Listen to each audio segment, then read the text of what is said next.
안녕하세요. 왕쌤 한한근입니다. 수능이 지나갔습니다. 예, 한바탕 폭풍 같은 날이 지나간 거죠. 코로나 때문에 다들 학생들도 어렵고 선생님들도 어렵고 이런 와중에 또 맞는 수능 시험이다 보니까 다들 긴장하기도 하고요.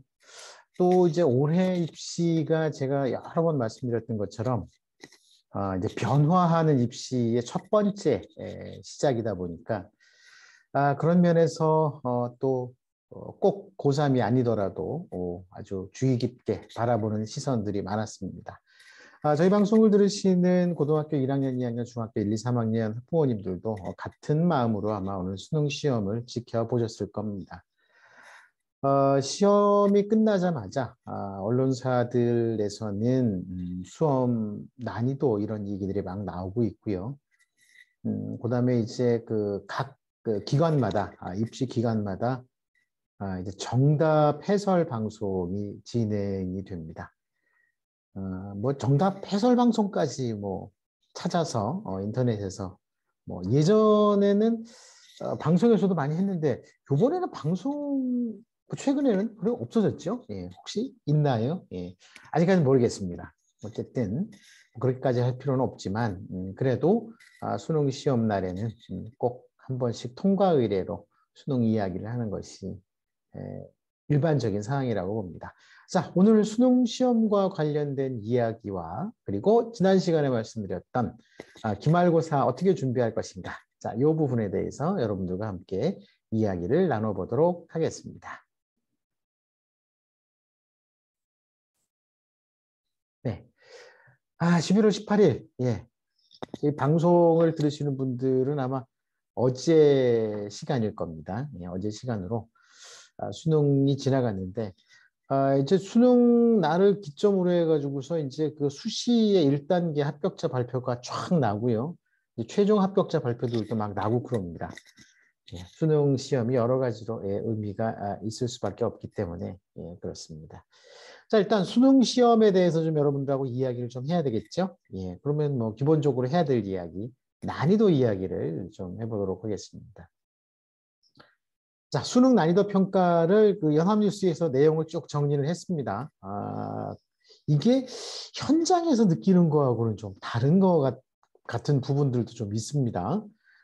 일단 국어는요, 전반적으로 쉽거나 약간 어렵다, 비슷하다. 그러니까 좀 쉽다나 비슷하다. 전년도하고 얘기를 하는 부분들이고요. 어쨌든 이 시험 자체가 좀 비교하기가 좀 애매한 부분들이 있기 때문에 그렇습니다. 그래서 국어는 전체적으로 좀 쉽거나 비슷한 그런 상황들인 것 같고, 수학은 좀 다소 좀 어렵다는 그 반응들이 좀 많았습니다. 근데 이제 문제가 되는 게 이게 올해부터는 공통 과목 수원 수투에다가 미적분 확통 기하를 선택하는 거 맞죠? 예. 그런데 공통 과목 수원 수투가 어렵거나 9월 모평에 비해서 좀 비슷하고 미적분은 수월하거나 비슷한데 거기에 비해서 확통이 다소 어렵다라는 이야기를 합니다. 이게 왜 국어하고 영어는 지난해 대비고 수학은 9월 모평 대비냐면은요. 어, 지금 그 국어하고 영어는 지난해하고 형식이 뭐 다르지 않습니다. 예, 다르지 않은데 수학 같은 경우는 선택 과목과 필수 과목이 있기 때문에 그렇습니다. 공통 과목. 예, 그렇습니다. 그런데 이건 예전에도 계속 문제가 됐던 게 올해 모평 때 6월, 9월 모평 때도 문제가 됐던 게 미적분 선택한 학생들의 성적이 훨씬 좋습니다. 확통 선택한 학생들보다. 예. 요거는 확통이 쉽게 문제가 출제됐다는 이야기입니다. 그래서 이제 표준 점수를 보면 원점수하고 상관없이 표준 점수를 보면 미적분 선택한 학생의 성적들이 높은데 이게 공통 과목이 어렵기 때문에 결국 따지고 보면 공통 과목과 미적분을 선택한 학생들의 성적이 좋은데 이번에도 그런 좀 문제가 좀 생길 것 같습니다. 지난 9월이 대략 한 10% 정도만 확통 선택자가 1등급을 받았고 나머지 90%가 미적 기하, 자연계열 학생들이 1등급을 가져갔죠. 예, 그렇습니다. 영어는 좀 어렵다고 평가들을 합니다. 근데 요건 좀 봐야 될 것 같아요. 어쨌든 전체적으로 봤을 때 뭐 불수능이라고까지 하긴 좀 그렇지만 지난해나 또는 9월 모평에 비해서 다소 어려웠다는 반응들이 있을 것 같습니다. 올해부터는 수시 전형에서도 최저 등급을 요구하는 인원 비율이 늘어났죠. 그래서 수시 정시할 것 없이 일단 수학의 영향, 그 수능 등급에 영향을 받게 되는데 특히 수학에서 인문사회 계열 학생들이 등급을 잘 못 받을 수도 있겠구나라는 생각들을 하게 됩니다. 그래서 어쨌든 난이도 평가는 그냥 이건 그런 기관들에서 대성 진학사 UA 중락원에서 이야기가 나오는 것이고 실제로는 모르겠습니다.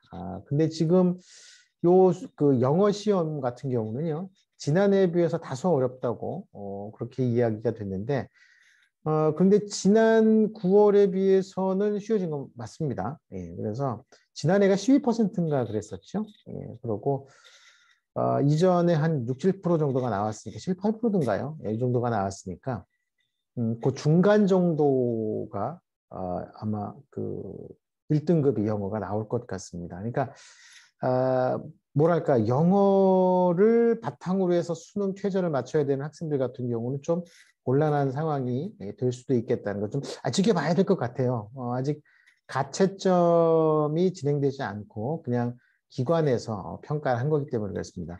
앞으로 한 며칠 정도 지나면 가채점 결과가 어느 정도 나오면 아마 이번 주말쯤 되면은 올 수능의 난이도가 나올 것 같습니다.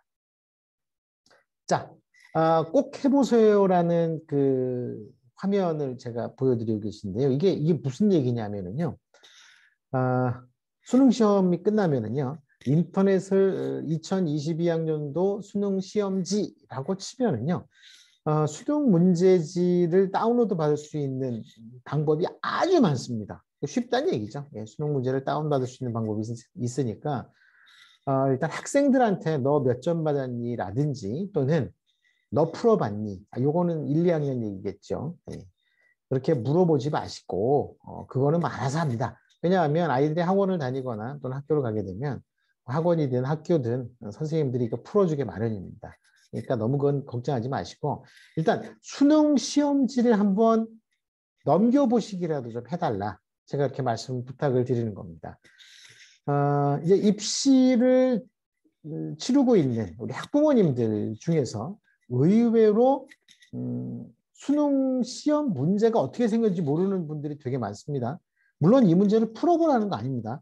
저는 벌써 한 5년 전부터 수능 시험지를 그냥 보세요라고 말씀을 드렸습니다. 수능 시험을 보시는 겁니다. 그야말로 푸는 게 아니라 그냥 보세요. 특히 이제 국어 같은 경우는 문제 자체가 우리가 다 아는 말로 되어 있습니다. 그리고 올해 국어 시험 같은 경우는요, 뭐 해겔도 나오고, 무슨 기축통화, 뭐 이런 이야기도 나오고 해서 어쨌든 어른들이 보면은 아는 내용들이 많이 있습니다. 그래서 특히 국어 같은 경우는 한번 전체적으로 지문만이라도 한번 읽어보시면 좋고요. 영어나 수학 같은 경우는 사실 좀 어렵습니다. 접근하기가 현실적인 것이고. 그다음에 사회탐구 과목 같은 경우는 문제를 읽어보면 그래도 아는 내용들이 좀 있으실 겁니다. 그래서 부모님들이 먼저 이 수능 시험지를 한번 꼭 읽어보세요라고 말씀을 드립니다. 꼼꼼하게 읽어서 문제를 풀어보라는 얘기 아닙니다. 수능 시험 문제가 이렇게 생겼구나. 이거 한번 해보시라는 겁니다. 뭐 다운받아서 프린트 안 해봐도 되죠. 컴퓨터 모니터나 화면으로 또 충분히 볼 수가 있습니다. 요즘에는 그 모바일로도 볼 수 있는 그 경우가 많으니까 모바일이라도 한번 문제를 한번 훑어보시면 지금 중학교 1, 2, 3학년이나 고등학교 1, 2학년 학부모님들께는 참 많은 도움이 될 겁니다. 우리 아이들을 이해하기 위한 참 많은 도움이 될 테니까 이런 부분들은 꼭 좀 보시면 시험 문제지를 한번 읽어보시면 어떻게 됐든지 간에 어떤 방법이든 간에 좀 우리 아이들을 이해하는 데 도움이 많이 된다는 거 이거 꼭 기억해 주시면 좋겠습니다. 자, 그리고 이어서 기말고사 이야기 오늘 주제 두 번째 주제 슬기로운 기말고사입니다. 자, 기말고사 준비를 어떻게 하는지 말씀을 드리기로 했었죠. 지난 시간에는 기말고사 왜 못 보는지에 대해서 말씀을 드렸고, 이번 시간은 기말고사 어떻게 준비해야 될지에 좀 말씀을 좀 드리려고 하는데요. 자, 기말고사 공부 계획표 짜는 거 이야기입니다. 마침 제가 인터넷을 찾아보다 보니까 제가 평상시에 학생들을 지도하는 방법하고 똑같은 방법을 이야기한 자료가 있더라고요. 근데 이 책이 서울대 수석은 이렇게 공부합니다라는 책에서 나온 내용입니다. 이거 뭐 홍보하는 건 아닙니다. 이 책이 뭐 저하고 인연이 있거나 그런 책은 아니고요. 이 책에 나오는 내용이 평상시에도 제가 학생들한테 학습법으로 알려주는 내용하고 똑같아 가지고서 이거 좀 말씀을 드리려고 합니다. 자, 일단 만약에 이제 여기서는 시험을 보는데 뭐 어떻게 뭐 하다 보니까 기술, 뭐 음악, 뭐 이런 것도 막 들어있거든요. 근데 사실 뭐 도덕 뭐 이렇습니다. 도덕 과목이 있으면 이거 중학교죠. 어쨌든 중고등학교 학생들이 볼 수 있도록 만든 자료인 것 같습니다. 그래서 도덕이 있고 음악 기술이 있는데 이거 신경 쓰지 마시고요. 어쨌든 시험 계획 세우는 건 똑같습니다. 이렇게 만약에 5월 말에 지금은 이제 12월 중순쯤이 되겠죠. 5월 25일에서 29, 30, 31일까지.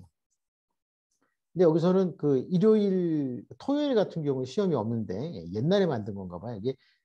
이거는 2008년도의 지도네요. 지도라게 달력이네요. 그냥 그렇다고 치시죠. 그렇다고 치시면 됩니다. 자, 어쨌든 이렇게 먼저 시험 보는 날짜를 갖다가 달력에다 기록을 하고요. 이거 간단히 넘어갈 겁니다. 걱정하지 마십시오. 길게 안 갑니다. 자, 그다음. 그러면 대개 여기는 이 학생 같은 경우는 학생이 아니군요. 2008년도에 아마 수능 시험을 본 학생 같아요. 수능 시험이 아니라 내신 시험이죠. 내신 시험을 갖다가 본 학생 같은데 그러면 한참 전이죠. 지금부터 10몇 년 전이니까. 근데 뭐 그때는 이렇게 3주 공부를 했습니다. 3주. 그거 맞습니다.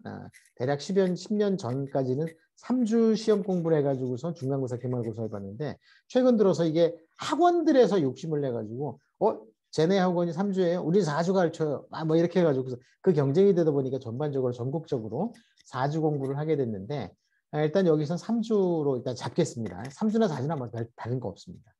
자, 그러면 일단 기본적으로 이렇게 날짜를 잡고 나면 먼저 해야 될 게 학원 가는 날 표시를 해야 됩니다. 학원 가는 날. 학원 가는 날은요. 물론 학원에서도 시험 공부를 하고 오지만 진정한 시험 공부는 본인 스스로가 하는 겁니다. 그렇죠? 그래서 학원 가는 날을 표시를 하면 학원 가는 날과 안 가는 날 공부할 수 있는 시간이 눈에 확 들어옵니다. 예를 들어서 이제 5월 7일 같은 경우에 수학학원을 가잖아요. 그러면은 이제 보통 학생들이 뭐 6시나 7시에 가서 9시나 10시에 옵니다. 그러면 갔다 와서 저녁 시간에 공부할 수 있는 시간이 많아야 2~3시간 정도가 되죠. 사실 3시간만 돼도 힘듭니다. 10시부터 바로 공부하는 게 좀 어려우니까 11시부터 공부한다고 했을 때 2시간이면은 새벽 1시, 3시간이면 새벽 2시인데 어떻게 이렇게 새벽 2, 3시까지 하겠습니까? 그래서 보통 일단 이렇게 학원을 갔다 오는 날은 한 2시간 정도만 공부를 하게 됩니다. 물론 이 시험 공부에는요. 학교에서 하는 공부는 다 빠져 있는 겁니다. 이제 그건 완전 덤이니까 그건 처음부터 계획에 세울 부분들은 아니라고 봅니다. 그래서 일단 학원 가는 날짜를 이렇게 표시를 합니다. 그러면 나머지 날들과 또는 학원 갔을 때 남는 시간들에다가요. 이제 각 과목을 배치하는 겁니다. 과목을. 자, 이렇게 됩니다. 자, 먼저 왼쪽에 있는 거는 수학을 먼저 표시하는 겁니다. 수학을. 아예 수학 과목을 표시하는 얘기가 아니라 자기가 자신 없는 과목을 먼저 표시를 하세요. 자기가 자신 없는 과목을 먼저 표시하고 그게 끝나고 나면 그 다음으로 자신 없는 과목. 보통은 수학, 영어 이렇게 되겠죠. 그렇게 놓고 난 다음에 나머지 과목들을 갖다가 배치를 하는 겁니다. 그렇죠? 이렇게 되면 이제 아무래도 각 과목마다 내가 얼만큼 공부해야 될지 일단 기본적인 분량이 나오겠죠. 그러면 나는 수학 공부를 최소한 뭐 8시간, 8타임은 공부해야 되겠어. 그러니까 한 타임을 1시간이나 1시간 반 또는 2시간. 이건 뭐 개인차에 따라 다르기 때문에 1시간이나 1시간 반, 2시간 공부하는 걸로 치고 그렇게 한 타임을 뭐 8번 할 건지 10번 할 건지를 결정을 해가지고서 이렇게 넣는 겁니다. 이건 대략 감이 있죠. 이번에 수학 범위가 대략 뭐 2단원 정도고 그 페이지 수로 했을 때 한 30쪽 정도가 된다. 그러면 일단 교과서라든지 교재 기준으로 해서 대략 한 8번 정도, 30쪽을 8로 나누면은 3, 8, 24. 그렇죠? 뭐 요 정도가 되니까 뭐 이렇게 시간을 몇 회 정도를 나눠 가지고 해야 되겠는지를 갖다가 전체 시간 수를 맞춰서 전체 공부에 필요한 시간 수를 맞춰서 그다음에 그 횟수를 나누면은 한 번에 공부해야 되는 시간이 나옵니다. 그렇게 해가지고서 이제 좀 자신이 없는 과목부터 이렇게 표기를 해둡니다. 이렇게 자신 없는 과목 수학과 영어가 끝났으면 나머지 과목 넣어야 되겠죠. 자, 그러면 이게 잘 보시면 아시겠지만 학원에 가는 날, 특히 수학 학원처럼 시간이 많이 가는 날은 이제 그날의 횟수가 좀 줄어들겠죠. 그렇죠? 그리고 학원을 안 가는 날들은 많이 공부하는 계획을 세우면 됩니다. 이거 지금 말씀드린 것처럼 이거는 분명히 지금 화면에서 보시는 거는요. 중학생 기준입니다. 중학생 기준. 그렇기 때문에 일단 고등학생이라면 이보다는 과목 수가 훨씬 적습니다. 그래서 이렇게 나머지 과목을 난이도가 어려운 과목서부터 쭉 배정을 하고 각각의 그 배정을 몇 타임 할 거냐는 미리 계산을 해두시면 되겠습니다. 자, 그 다음에 예를 들어 지금 여기 보면은 국어는 6타임 공부를 하죠.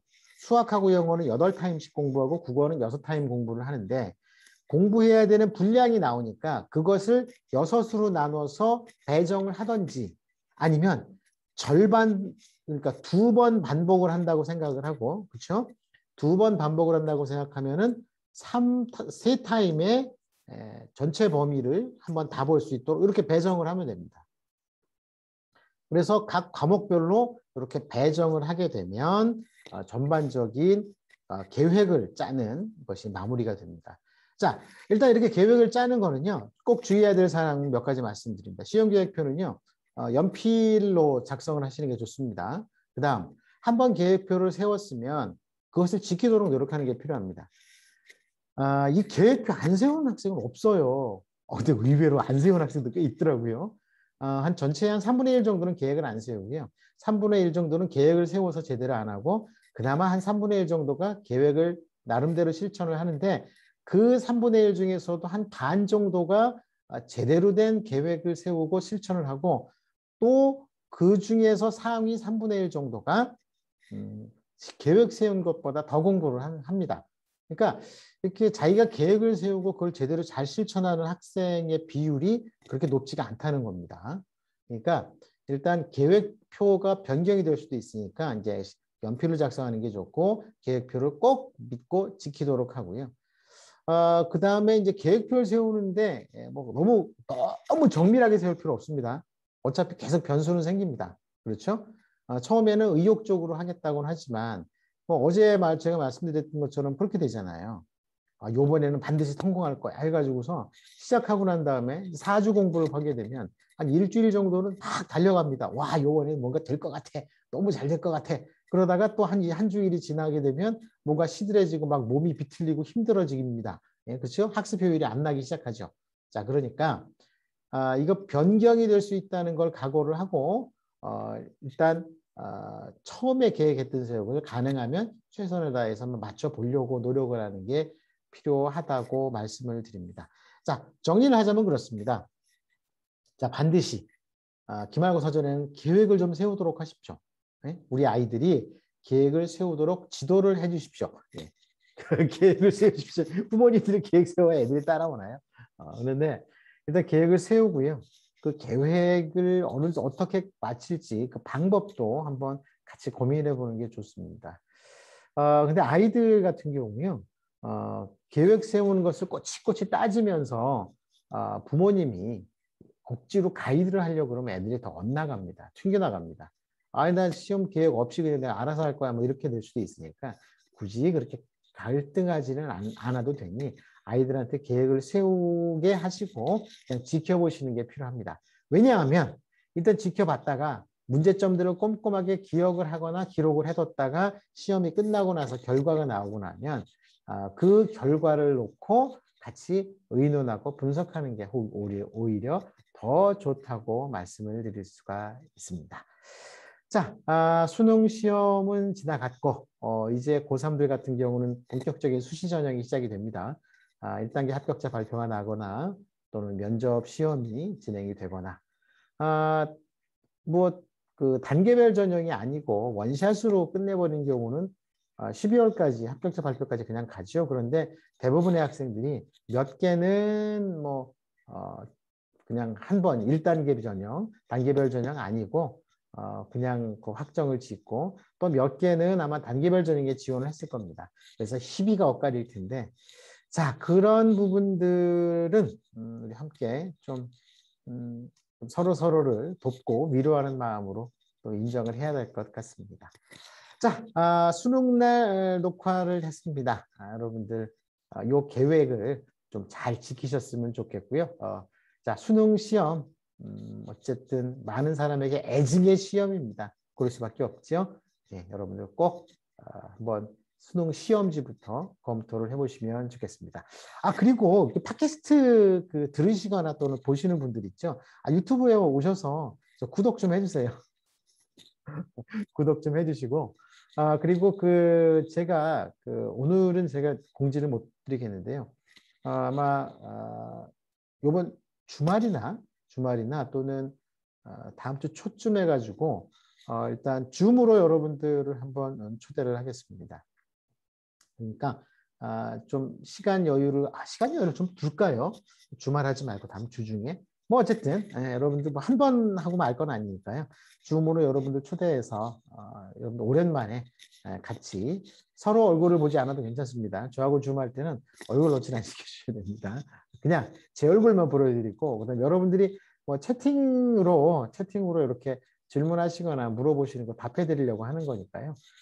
이렇게 뭐 제가 공지를 하면 미리 신청을 해주시고 그러면 제가